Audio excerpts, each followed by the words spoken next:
and the nonpartisanship that you brought to it.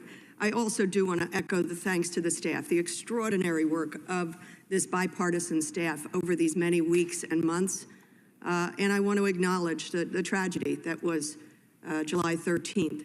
I thank you, Director Rowe, and all of your talented agents for so seriously looking at what failed.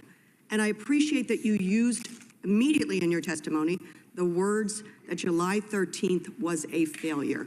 It absolutely was. And I'm thankful to you for not trying to fog it over with some euphemism, some opacity that would not tell the American public what they need to know, what Congress needs to know in order to support the Secret Service to do your mission of no fail. So I thank you for that.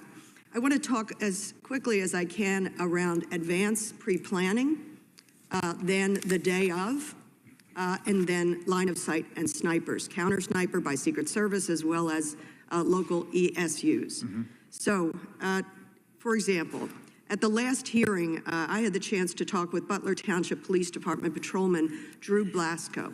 He testified that during the July 11th walkthrough, he told 3 Secret Service agents from the Pittsburgh field office and the Donald Trump detail that the AGR complex was a vulnerability. Some of the vulnerabilities he spoke about was the ability of people to get on the ground. I don't think he spoke specifically as to the roof. That chain link fence line, that chain link fence line, over to the fairgrounds. That see-through, frankly, was see-through, and the opacity, the failure of making that. There was, I think, some discussion of vehicles, put some vehicles along there, ag vehicles or something. So my question is, I know that the Secret Service has testified that they don't remember those conversations. Did the Secret Service discuss the vulnerability with local police or anybody as to the AGR complex, that fence line, the property itself? Congresswoman, what I can tell you is based on what my mission assurance inquiry has found is I cannot find a written communication where the AGR building was discussed. To me, that is glaring. That's a problem. It should have been identified. When I traveled there, excuse me, I'm testing. A day after I was named as the acting, and as I'm walking around, and when I went up on the roof, and I'm looking at the proximity to the site, I was taken aback by the fact that that was not secured. So my answer to you is I don't have a written record of that. And so in the future, would those kinds of vulnerabilities be written down? I mean, they can be verbaled, but at some point somebody should be taking notes, and that leads me to my second set of questions. The Secret Service comes to the site and they see these vulnerabilities, that transparent fence line, a property completely unprotected, so that people could walk through, get closer to the stage, to the president, than those who had to wait in line to go through magnetometers. Who is in charge when you get on the property to say, we got a problem over here on the left-hand side? Yes, so we are clarifying the policy about who is in charge. And the current policy states that the advance team is responsible under the direction of the field office SAC. That's in policy, that they are supposed to identify risks and mitigate them. But is there sort of a tick-tock where you say, okay, we're on the property, that we've got the president coming in, and have we checked all the boxes in terms of the protection of this space? Yeah.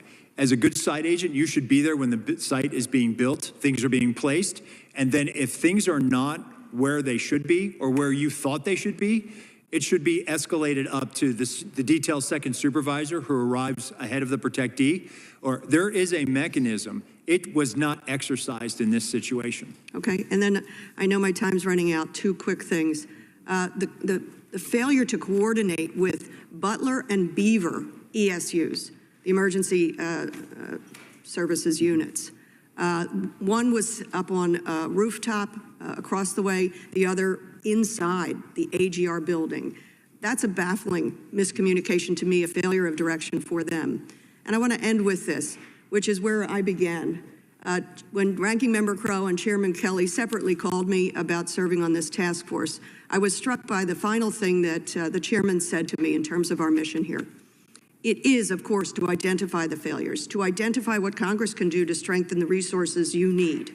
But it is ultimately to make sure we can restore faith in institutions as essential as the Secret Service. So that is our ultimate mission here. And of course, to protect lives. The fact that we lost Mr. Comparator, 2 others grievously injured, others traumatized, unable to, with joy, go participate in our political system without fear of violence against candidates, protectees, or themselves. We have to restore faith in institutions like yours. And with that, I yield back. Thank you, Ms. Dean. I'm now going to recognize the Chairman of Homeland Security, Representative Green, for 5 minutes. Thank you, Chairman Kelly, and I want to commend you and the Ranking Member Crow and the task force staff for the hard work that they put into investigating this critical security failure that led to the assassination attempt that wounded President Trump and 2 rally attendees in Butler and tragically took the life of Corey Comparator. The Secret Service has a zero-fail mission. July 13th was the closest that a would-be assassin has come to killing a current or former president since 1981. President-elect Trump escaped death by millimeters.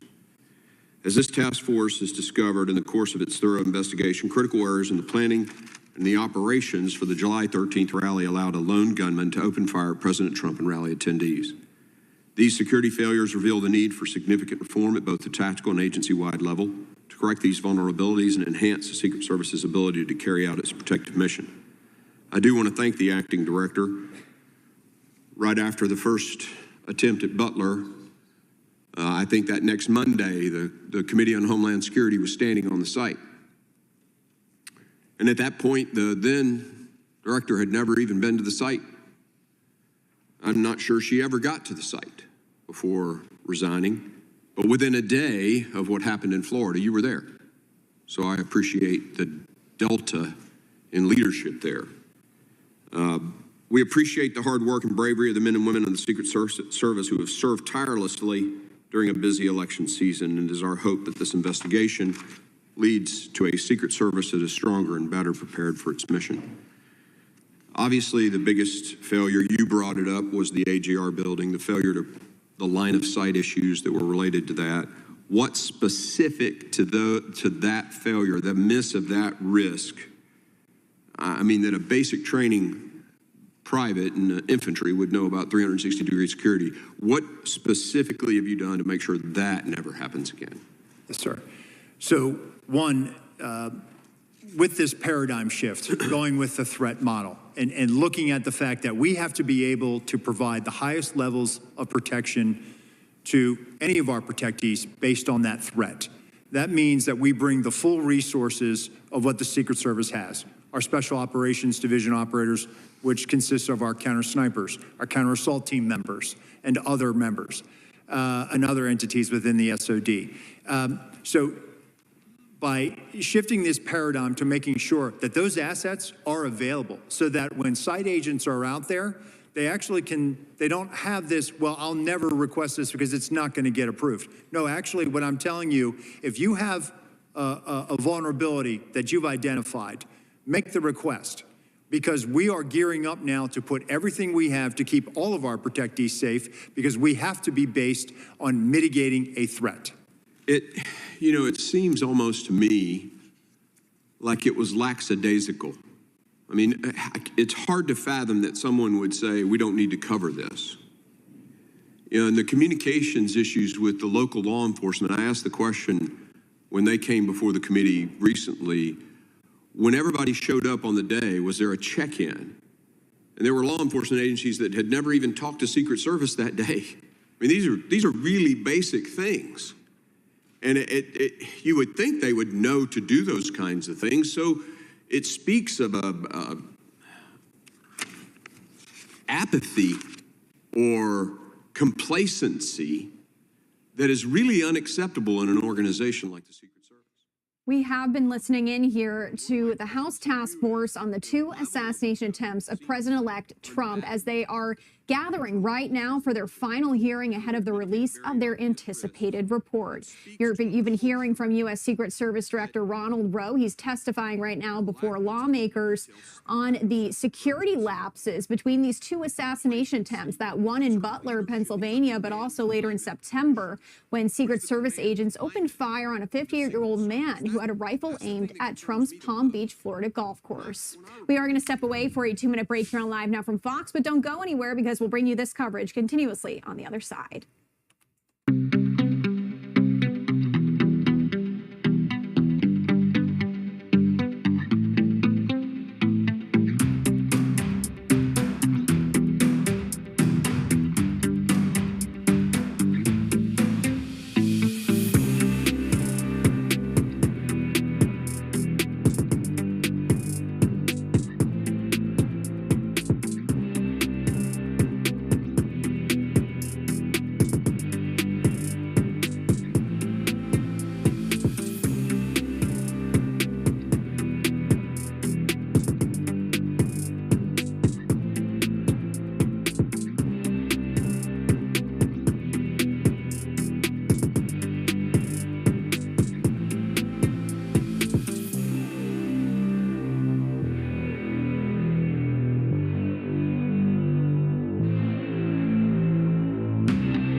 Let's head back out live to our continuous coverage right now as the Trump assassination attempt task force is holding its final hearing.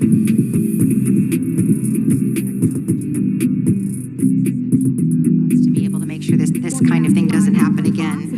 For roughly 11 minutes on July 13th, Mr. Crooks was able to fly a drone near the site of the Butler rally. The Secret Service equipment, as we all know now, that could have tracked it perhaps back to its origin wasn't functioning at the time of the flight. And you have testified in the U.S. Senate hearing that had the U.S. Secret Service counter-drone equipment been working probably, quote, you may have possibly been able to stop Crooks. We've also learned that requests from the agent responsible for the counter-drone equipment for increased counter-unmanned aerial systems capabilities and earlier access were denied as well. So several times today, and actually in your opening remarks, you talked a little bit about the different ways that state and local and you all work together in making sure that these locations are secured and your protectees are protected.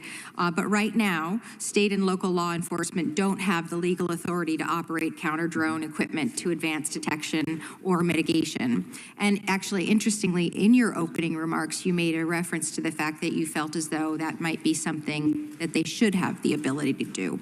Would it have been useful if state and local law enforcement had additional capabilities and legal authorities to be able to conduct counter-drone detection and mitigation to support the Secret Service, sir? I do, with proper coordination with FAA. Thank you. That's my first question, and there is several ideas in this Congress that are bouncing around to be able to give you those authorities, and I would love it if I could ask for your support in helping make sure that that happens. My next set of questions has to do with some of the testimony that we had in our first hearing, where I'm, unlike some folks here, my background is in engineering, and I focus a lot on emerging threats, cybersecurity, biotechnology, and biothreats. And I'm struck by the fact that we're kind of always trying to solve for the last problem that we had, and the last problem that we had was a sniper on a rooftop. And obviously things are evolving, threats are evolving, and your kind of work needs to evolve alongside it. Representative Joyce talked a little bit about the appropriations process, and you talked a little bit about the Office of Protective Research that sounds like is now defunct. What kinds of things are you doing, and what kinds of things can Congress be doing to help you stay abreast of those kinds of emerging threats, to make sure that you can coordinate with DOD and with DARPA and those kinds of things, so we're not kind of constantly reinventing the wheel on this? What can we be doing to help, and what are you doing as well? So definitely, and again, obviously the color of money, right? O&S money is fantastic, but PC&I money to be able to go out and acquire things is critical for us. It's critical for the Secret Service. We've certainly had challenges with getting enough PC&I money through the years. That's a separate conversation. But being able to have an applied research element within the Secret Service now is going to be able to have us regularly now go out and interface with all of these other entities, the private sector, Silicon Valley, others that are doing innovative things that can be helpful to us, because it's not just about physical protection, it's cyber protection as well. Absolutely, and to the degree that we can continue to be helpful with that and helping you with the color of money and making sure that you have those resources, please do let us know. And also, I think one of the things that I was struck by when we were investigating, trying to understand what had happened, is we were able to see a kind of a creation of what his drone saw, and what the angles, the sight lines and things were. And I was struck by the fact that this was kind of the first time that we thought about those kinds of things, at least on this side of the world. And I'm certain that there are a lot of technologies and ideas that are maybe on DOD side or other places where you all can benefit from these, and FBI as well can benefit from the kind of work that DOD is already doing.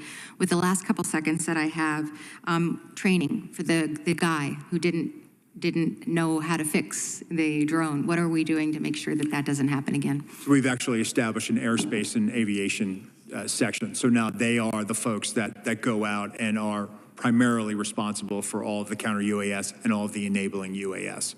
And so now that we have a direct hiring authority, we have this ability now, thanks to OPM, they were very cooperative, we can go out and hire drone operators. You can fly them remotely from Washington if you need to. My goal is to get more drone operators and people with this expertise downrange in the field so that they can go out and do this and are there on the ground. And that's going to help us fly drones and identify line of sight vulnerabilities, get that eye in the sky perspective as we're doing our advance. Thank you. I yield back. I appreciate your time.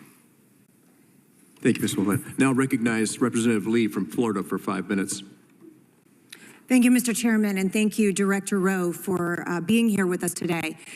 As is evident by today's hearing and will also be evident in the forthcoming report, this committee has successfully been able to develop a detailed overview of the facts and circumstances surrounding the days of these two assassination attempts, and we'll be able to provide some specific suggestions and transparency about those events going forward. The Secret Service has been cooperative with this committee, and we appreciate your efforts to ensure that we had information that was necessary to make this process meaningful. And we've received a lot of information from you that help inform what is needed with respect to resources, technology, and training. But I would like to discuss with you another aspect of protective work that I believe is also critical to the success of our mission here today. You testified earlier that part of successful protective work also includes being aware of and considering the actual threat environment. So would it be correct to say that when you all are engaged in protective work, one of the things that you do is go to the actual site, assess the physical location, and make an assessment of the specific geography and needs associated with securing any specific event site? Yes. Is it also correct to say that part of preparing for these types of events is to analyze the actual threat information that you have, whether it is a specific active threat going on, a greater threat landscape, that you also consider the types of threats and the threat environment that is active at the time of an event you're trying to secure? Yes.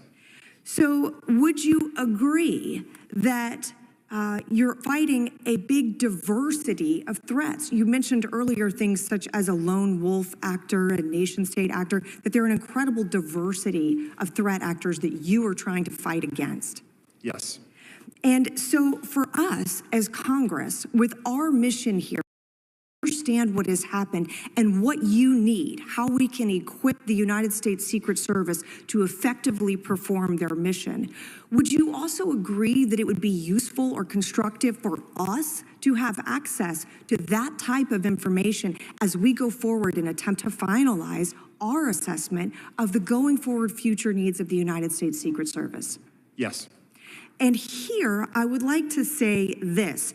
I noted earlier that the Secret Service has been responsive with us and has provided us with a great deal of information and insight about your operations, what you did in preparation for these 2 days and what went wrong. But it is important to note information that this committee does not have from the Department of Justice, including components of the Department of Justice, the FBI, and ATF, and what we do not have from those agencies, to include digital analysis of electronic devices belonging to crooks, the same for electronic devices belonging to Ralph, interview summaries for the family members of crooks who were interviewed by the FBI after this event, any sort of overall financial analysis of these two individuals and who they were and what they were doing. So while we have an extensive and thorough analysis of the logistics, the specific things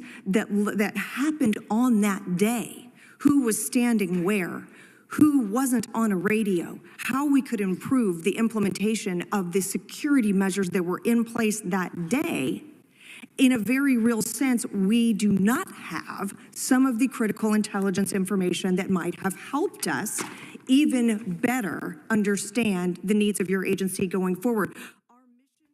All right, we are again listening in to this hearing right now. This is the final one of the Trump assassination attempt task force, and you can see U.S. Secret Service Director Ronald Rowe is testifying. What's going to happen a little bit later is the task force members are then going to huddle to consider their final report. Again, the Secret Service Director is testifying on the agency's failures. Let's go away for our final 2-minute break of the hour here on Live Now from Fox. More coverage on the other side.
And welcome back here on Live Now from Fox. We are going to head back out live to the Trump assassination attempt task force as they are holding their final hearing right now. On the other side of that will be my colleague, Karel Lahara. My name's Christy Matino. You're watching Live Now from Fox.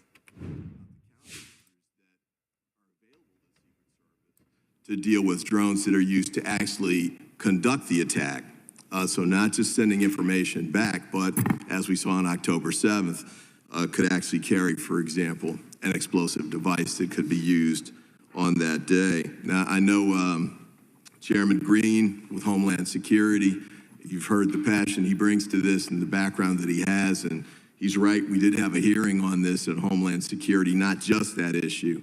And I know this task force dissolves, I think, at the end of next week, but I'm hoping that we'll carry forward with this issue, and there are others too. I want to ask you quickly about the radio communications piece, because I know that wasn't, at least some of it wasn't recorded. Alors qu'au moment où je vous parle, Pauline, le communiqué d'Emmanuel Macron est arrivé, et donc je peux vous le lire en quelques lignes, 4 lignes très rapides. Le Premier ministre a remis ce jour la démission du gouvernement au président de la République, qui en a pris acte à Michel dire que la situation de blocage actuelle n'offre qu'une seule porte de sortie, qui serait la démission du président de la République, notamment du fait que l'Assemblée nationale ne puisse pas être dissoute jusqu'à l'été 2025. Or, c'est faux.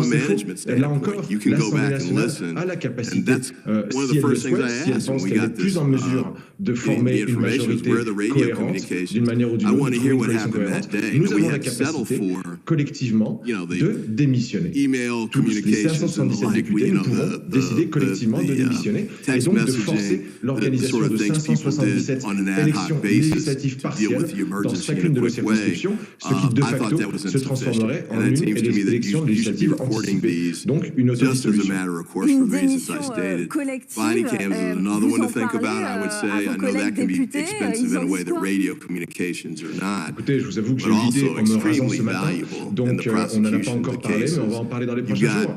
Je pense que c'est sans doute une alternative qui est à mettre sur la table et qui est à opposer à la soi-disant blocage institutionnel qu'argumentent notamment les Insoumis et le Rassemblement national pour prétendre faire semblant de considérer la démission d'Emmanuel Macron comme la seule solution. Mais non, il peut y avoir un déblocage qui consisterait en cette autodissolution.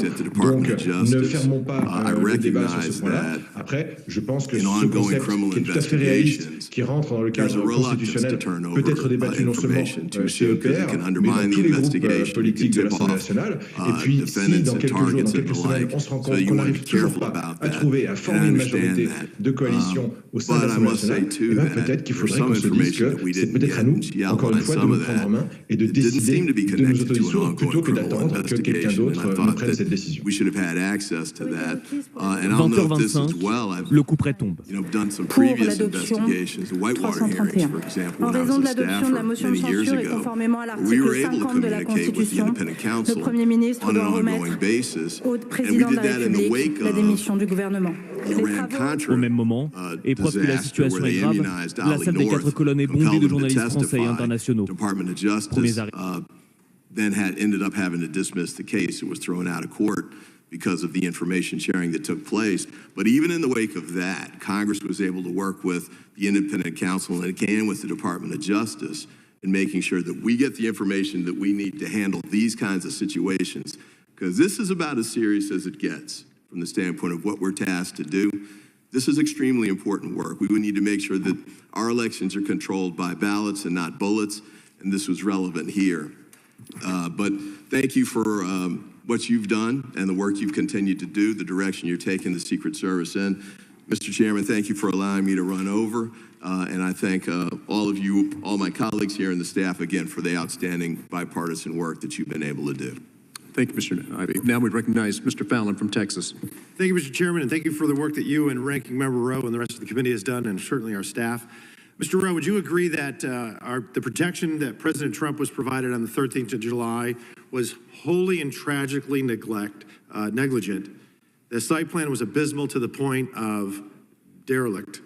And on the 13th of July in Butler, Pennsylvania, the United States Secret Service not only failed President Trump, but Corey Comparatori and the American people in historic fashion. I would. In the months leading up to July 13th, who was the director of the Secret Service? Kimberly Cheadle. Okay.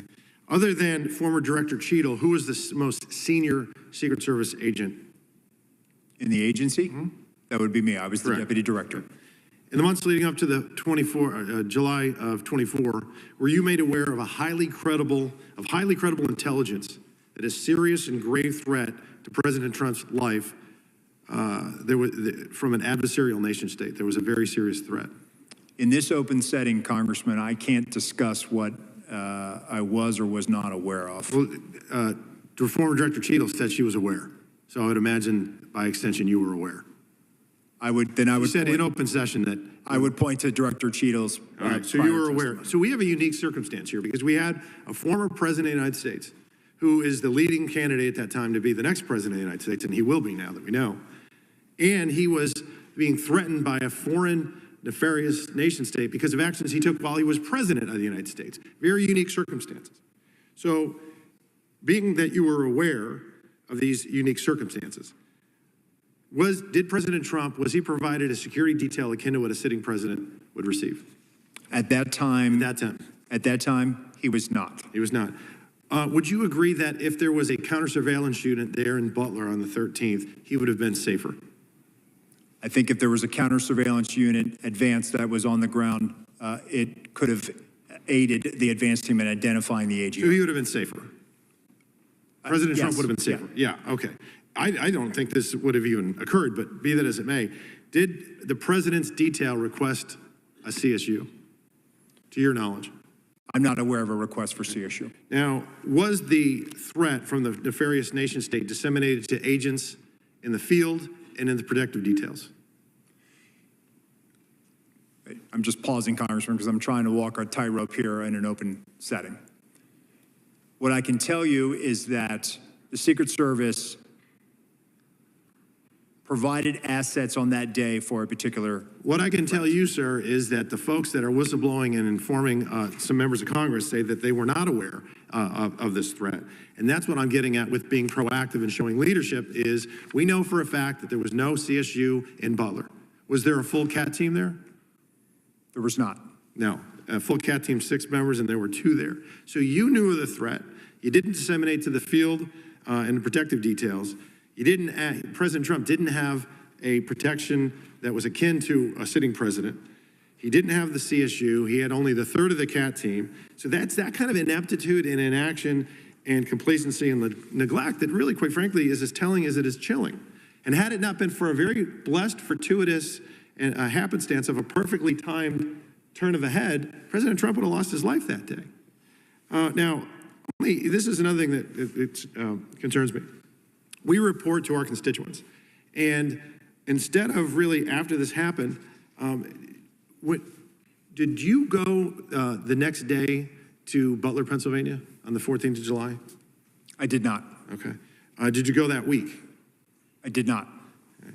The FBI held that site secure for 5 days as an active crime scene, and they released it back to the owners on the 18th. And you did not visit.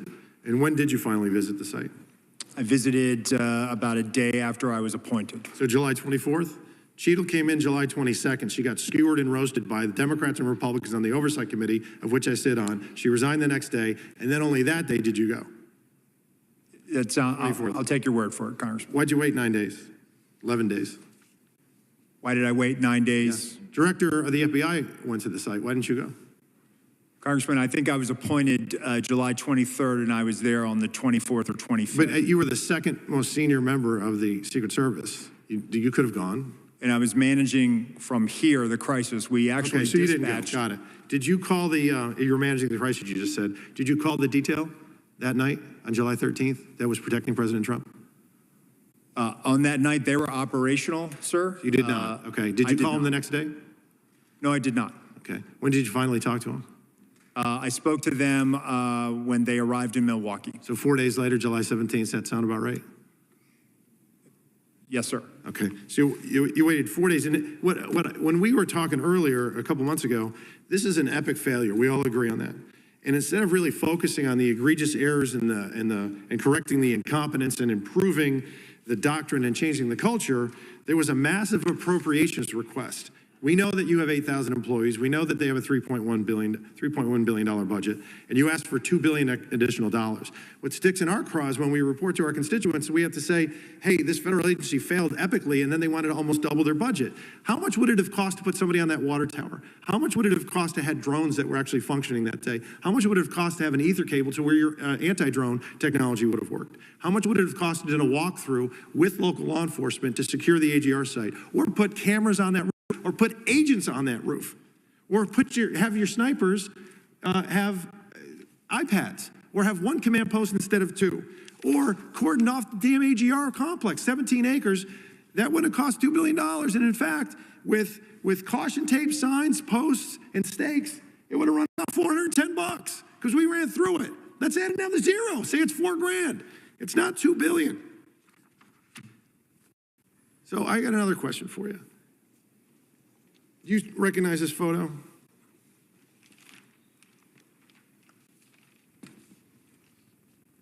Yes, sir, I do. Okay. Was that the remembrance of September 11th? It was. Was it in New York? It was at Ground Zero. Okay. Who's usually at an event like this closest to the President of the United States, security-wise? The SAC of the detail. Special agent in charge of the detail. Were you the special agent in charge of the detail that day? Actually, let me address this. Could you please, staff, leave that? Oh, no, leave that one up with the circle around me. Thank you. So actually, Congressman, what you're not seeing is the SAC of the detail out of the picture's view. And that is the day where we remember the more than 3,000 people that have died on 9/11. I actually responded to Ground Zero. I was there going through the ashes of the World Trade Center.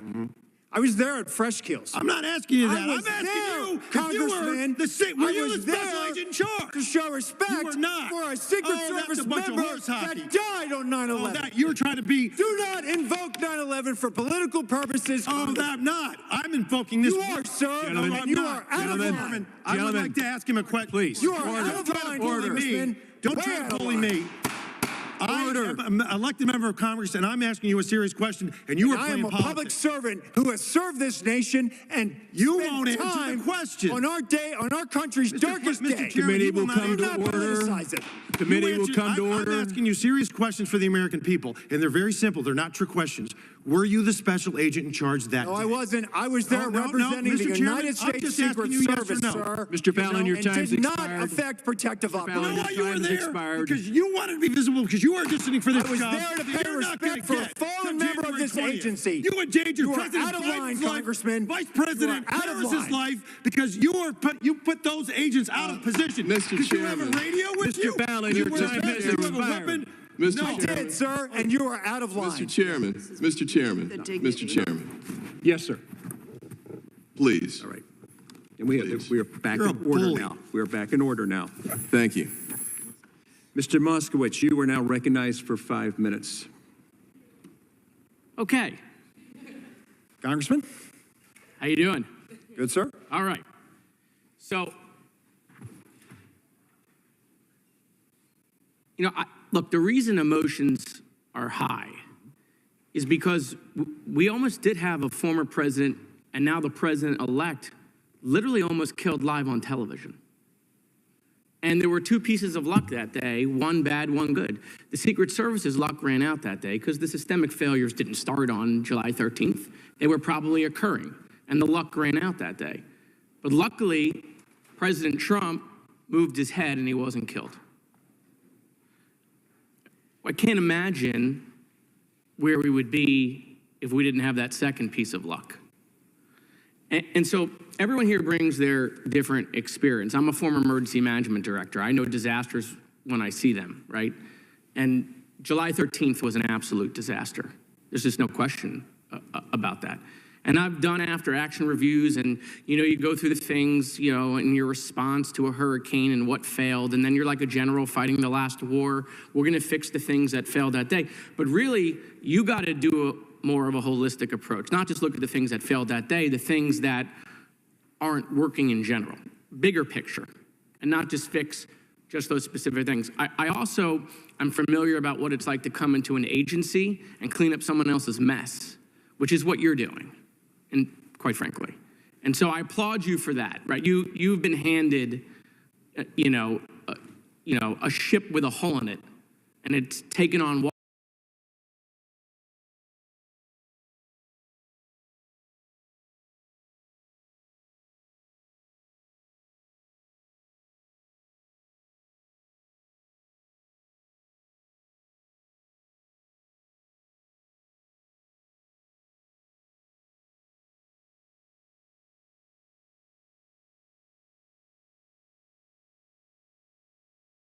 water, and you got to figure out how to fix the hole and get the water out of the, government needs to work. People need to see that they're competent. But at the same time, we're not going to be able to restore that faith if the agencies aren't communicating with the public and instead are getting conspiracy theories online because no one else is giving them information. And that's going to be a push-pull that you, DOJ, the FBI, are going to have to deal with in today's world of communications. Other people will tell your story for you, and it will be false if you don't tell it. And liftoff of the Falcon 9 rocket. I want to talk sending about up the two specific things, and then I want SXM-9 to satellite get for to page Sirius 7 of the XM. report, which for me Falcon 9 is clear to is the tower. most important. The 9/11 Commission recommended fixing the comms issue by creating a network. AT&T, FirstNet, I think Verizon has one as well. We knew about the comm failures that day, the throttling the radios, people on different systems. And yet, 20 years, 25 years later, your agency is still struggling with the same problems we had on 9/11. Officers using their own personal cell phones, not on the network that was made for emergency personnel, which would have worked that day. Procurement. I want to talk about procurement, but it's something that most people don't think about, and it's not sexy. And I did tons of procurement when I was the emergency management director. One of the reasons why we have this problem, and it's not just at the federal level, I saw it at the shooting in Marjory Douglas at my high school between the city police versus the county, the sheriff's office, is everyone's doing their own procurement. Every city, every county, every state, every federal agency, every sector is doing different procurement. And you're all hiring different companies with different systems and